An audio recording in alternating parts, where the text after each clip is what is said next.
ગુજરાત રાજ્યમાં ટેકાના ભાવે તુવેર બાદ ચણા અને રાયડાના રજીસ્ટ્રેશનમાં પણ જમીનમાં માપણીની ભૂલનો ખેડૂતો ભોગ બન્યા, ત્યારે જમીન માપણી ભૂલ સુધાર્યા વગર સેટેલાઇટ પાક સર્વે યોજના સફળ થશે કે નહીં, જે બાબતને યોગ્ય કરવા બાબતે પાલ અમલિયાએ મુખ્યમંત્રીને પત્ર લખ્યું છે, જેમાં જણાવવામાં આવ્યું છે કે થોડા સમય પહેલા જ્યારે ટેકાના ભાવે તુવેરની ખરીદી ચાલુ કરી ત્યારે ગુજરાતમાંથી અંદાજે 10,000 જેટલા ખેડૂતોનું તુવેરનું રજીસ્ટ્રેશન રદ કરવા સરકાર દ્વારા પ્રક્રિયા હાથ ધરાઈ હતી અને અત્યારે છેલ્લા 2-3 દિવસથી ચણા અને રાયડાનું ટેકાના ભાવે રજીસ્ટ્રેશન કરાવનાર હજારો ખેડૂતોને એક મેસેજ આવી રહ્યો છે કે ચણા અને રાયડા પાકની ટેકાના ભાવની ખરીદી કરવા આપે ઈ સમુદ્ર પોર્ટલ પર પાર્ક અને સર્વે નંબર સાથે નોંધણી કરાવેલ છે, તે સર્વે નંબરની સેટેલાઇટ ઇમેજ સાથે સરખામણી કરતા આપના સર્વે નંબરમાં નોંધણી મુજબનો જે તે પાક જોવા મળેલ નથી. તો આ બાબતે આપને કોઈ વાંધો હોય તો વાંધા અરજી આધાર પુરાવાઓ સાથે દિવસ 3માં આપના વિસ્તારના ગ્રામ સેવકને રજૂ કરવામાં આવે તેવી પણ આંબલિયા દ્વારા માંગ કરવામાં આવી છે.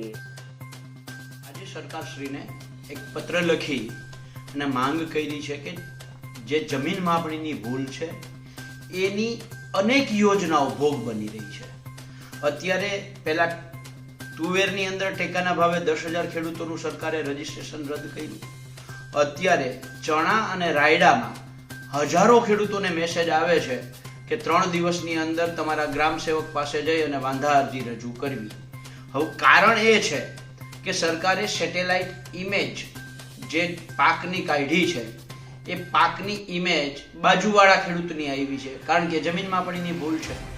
સરકારે પોતે બનાવેલા નિયમો મુજબ આ ટેકાના ભાવે રજીસ્ટ્રેશન કરવા માટે ફરજિયાત તલાટીકમ મંત્રીએ પાકનો દાખલો આપવાનો હોય છે. આ દાખલાના આધારે જ રજીસ્ટ્રેશન થાય છે. તલાટીકમ મંત્રી છે એ ગ્રાઉન્ડ ઉપર છે, જમીન ઉપર છે, અને તલાટીકમ મંત્રી જે દાખલો આપે છે એને ખેતરમાં જોઈને જ દાખલો આપ્યો છે કે જે તે ખેડૂતોએ જે તે સર્વે નંબરમાં જે તે પાક વાવ્યો છે એ મુજબ દાખલો આપ્યો છે.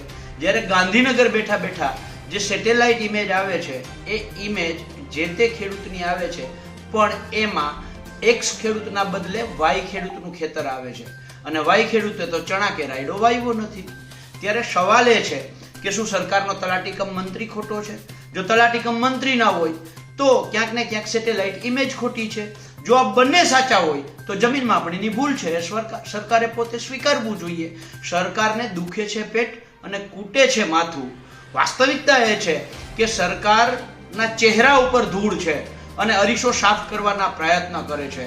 એટલે આજે ફરીથી મુખ્યમંત્રી શ્રીને કાગળ લખીને કહ્યું છે કે આ જમીન માપણીની ભૂલ જ્યાં સુધી છે ત્યાં સુધી સેટેલાઇટ સર્વે ઇમેજ છે કામ કરવાની નથી.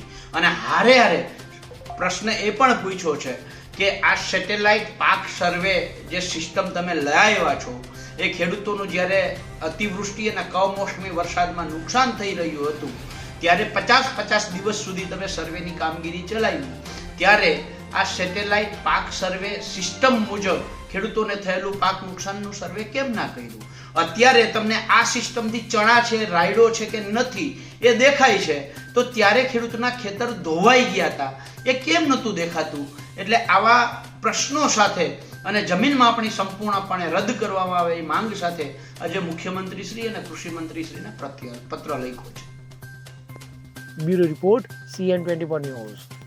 હવે જુઓ દેશ દુનિયાની તમામ ખબરો તમારી આંગળીના ટેરવે. ઉઠાવો મોબાઈલ અને Google Play Store પરથી ડાઉનલોડ કરો અમારી CN24 ન્યૂઝ મોબાઈલ એપ.